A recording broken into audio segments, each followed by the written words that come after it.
Imagine a secret, hidden for centuries, suddenly thrust into the light.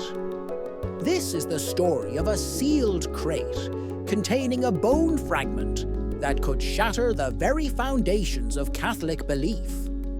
It is a crisis unfolding within the Vatican, unlike any other. This discovery directly challenges the core Catholic dogma of the Assumption. That doctrine states Mary was taken body and soul into heaven, leaving no physical remains on earth. A relic of her body would be an impossible contradiction. Such a finding threatens to destabilize the entire edifice of Catholic belief and authority. It questions centuries of tradition and the infallibility of papal pronouncements. The implications are profound and far-reaching. The relic's label, stark and unambiguous, reads, "From the body of the Mother of the Lord." This simple inscription ignites a theological firestorm. Faith, history, and truth are colliding right now, and we're decoding it all. Subscribe today so you don't miss the next revelation. The journey of this crate began not in a sacred vault, but in the shadowy world of illicit antiquities. It was intercepted by Israeli customs in Jerusalem, destined for an unnamed European collector. Its contents were immediately suspicious. Inside, investigators found cedar wood boards, carbon dated to approximately 380 AD.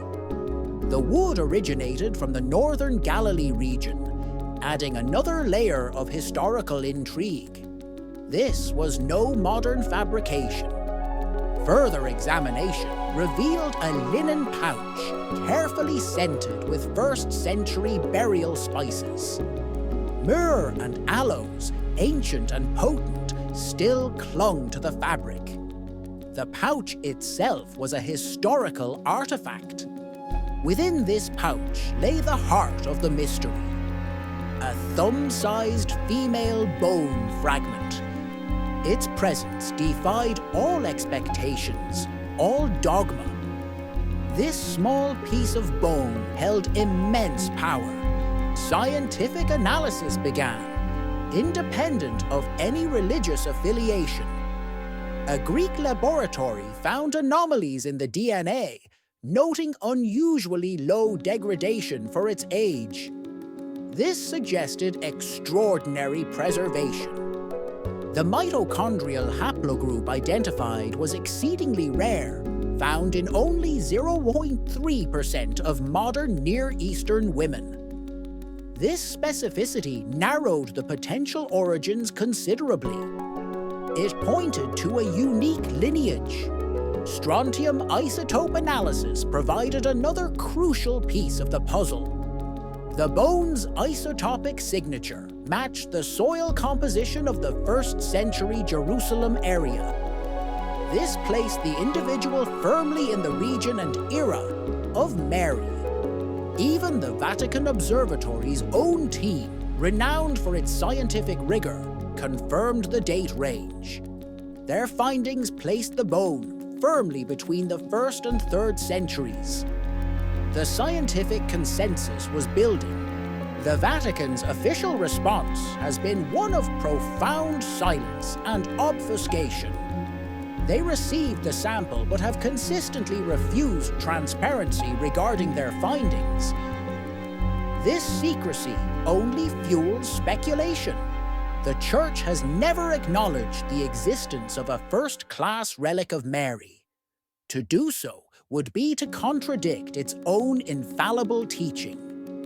This relic presents an unprecedented challenge.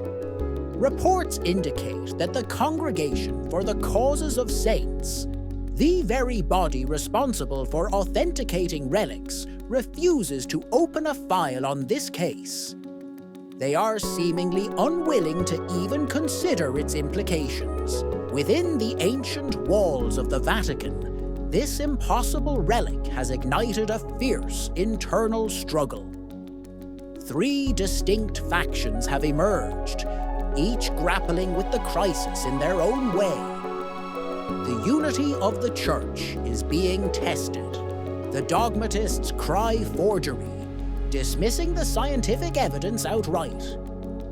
They suggest this is merely another instance of medieval merchant fraud, a common occurrence in the history of relics.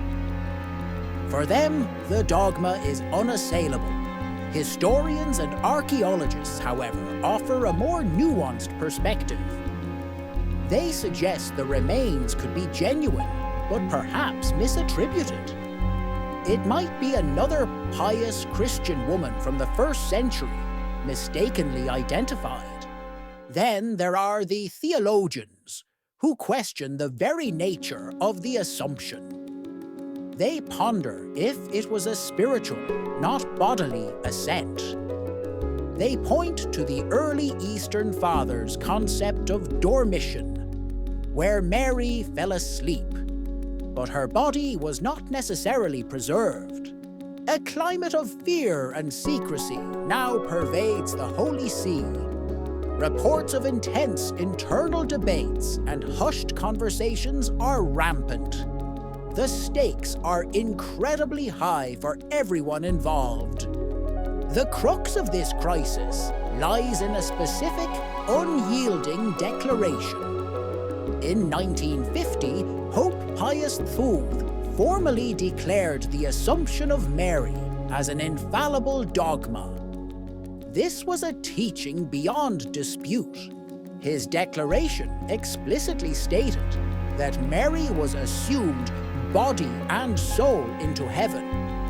This phrasing is critical, leaving no room for ambiguity. It was a definitive statement of faith. This infallible dogma unequivocally means that no physical remains, no bones, no relics of Mary should exist on earth. Her earthly body, according to this teaching, was taken directly to God. The relic's authenticity, if proven, forces a stark and impossible choice upon the Church. It must either reinterpret an infallible dogma or brand modern science a liar. Neither option is palatable. The world of sacred relics is often intertwined with immense financial value. On the black market, a genuine relic of such significance would be priceless, a treasure beyond measure. This creates a powerful incentive for fraud. The risk of fraud is ever present in this shadowy trade. Criminal syndicates routinely traffic in forged relics, exploiting faith for profit. This widespread deception damages trust, even if this particular relic proves fake. The Vatican faces a Streisand effect concern. Any attempt at outright denial or suppression could backfire spectacularly. It could fuel conspiracy theories and online speculation, making the situation worse. This collision of faith and fraud, whether real or perceived, weakens the Vatican's moral authority. It casts a shadow of doubt over the Church's integrity and its handling of sacred objects. Modern science operates independently of dogma, driven by empirical evidence and verifiable facts. Techniques like infrared spectroscopy, strontium isotope analysis, and mitochondrial DNA sequencing are relentless in their pursuit of truth. The consistent scientific findings from multiple independent labs all point to a 1st century origin for the bone. This convergence of data is difficult to dismiss or ignore. The evidence is compelling. The mounting scientific evidence relentlessly shrinks the Church's wiggle room. Each new piece of data makes it harder to maintain the official silence or dismiss the relic as a simple forgery. The pressure is building. If this relic were authenticated, the potential collapse of Marian devotion worldwide would be catastrophic. For millions, Mary is a central figure of faith, hope, and intercession. Her physical presence on Earth would upend everything. The impact would be particularly profound on Latin American Guadalupe traditions. For many nations, Our Lady of Guadalupe is intertwined with national identity and cultural heritage. This discovery could unravel that connection.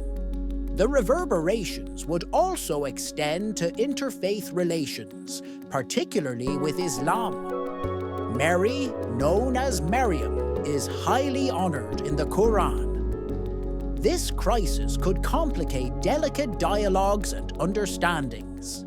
The shaking of global Catholic identity would be immense.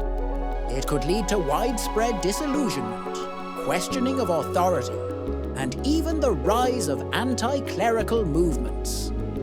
The Church faces an existential threat. The traditional Vatican playbook of delay, secrecy, and quiet diplomacy is proving unsustainable in the digital age. Information travels instantly, and secrets are increasingly difficult to keep. The world is watching.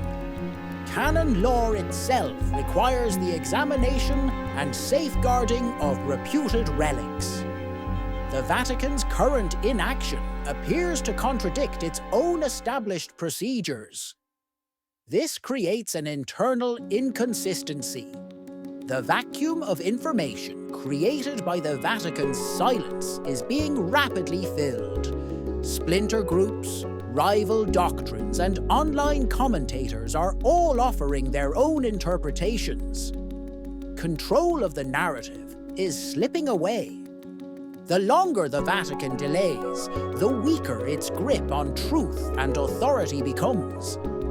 Each passing day without a clear statement erodes trust and empowers those who seek to undermine the Church. History offers some precedents for relics under scrutiny, but none quite match this crisis. The Shroud of Turin and the alleged skull of Mary Magdalene presented challenges, but they did not directly contradict an infallible dogma. Their guidance is limited. The Church now faces three possible futures, each with profound implications. The path chosen will define its trajectory for centuries to come. This is a moment of reckoning. One possibility is a definitive debunking. The Vatican could declare the relic a forgery, backed by extensive lab data. This would reaffirm core beliefs and restore confidence, but it requires undeniable proof. Another path is ambiguous acceptance. The Church might allow veneration without authentication, a subtle way to acknowledge the relic's existence without endorsing its claim. This would re-emphasize the assumption of soul aspect, downplaying the bodily element. The most radical option is a reinterpretation. The Church could reframe the assumption as a mystical or spiritual event, aligning with the orthodox Dormition concept. This, however, could potentially split the Church, creating an unprecedented schism. At its core, this crisis is not just about a bone fragment or ancient dogma. It is about how faith grapples with undeniable evidence. It asks what happens when the sacred meets the scientific. This situation calls upon ordinary believers to educate themselves. It demands an understanding of the distinction between dogma and private revelation. It encourages thoughtful engagement with complex issues. The ultimate question for each individual remains: would one prioritize faith untouched by doubt, or confront the truth, no matter how shattering? The answer may redefine belief itself. Every relic tells a story. Every subscription tells us you want more. Hit that button and join the Turkish Odyssey family. Thank you for watching. See you in the next adventure.